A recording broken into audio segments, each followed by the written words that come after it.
Mukolo guno gwa ISKCON eberawo buli mwaka nga bakozesa yatra yegamba tusaba Katonda ISKCON ke tutambula kuva wano nga tugenda paka MDL Hotel ye mutima gwaffe tusaba ku ISKCON.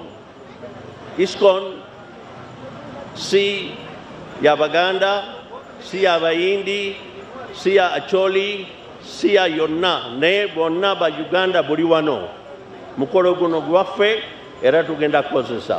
Wewale nnyo kujja tusabe Katonda tugenda kutandika. Wewale nnyo. This chariot festival is about joining people, is about celebrating the relationship that we are restoring with God and awakening the sleeping souls to remind them that we need to join back to God.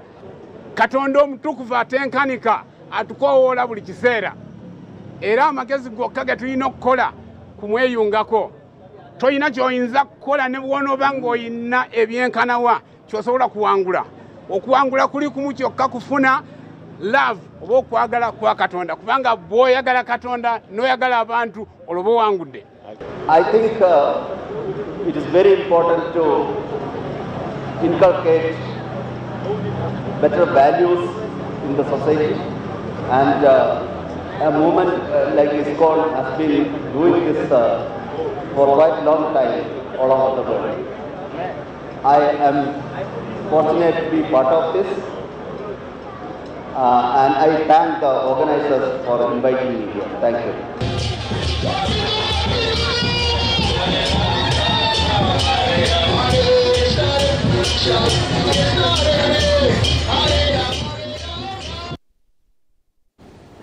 Weewaawo ezo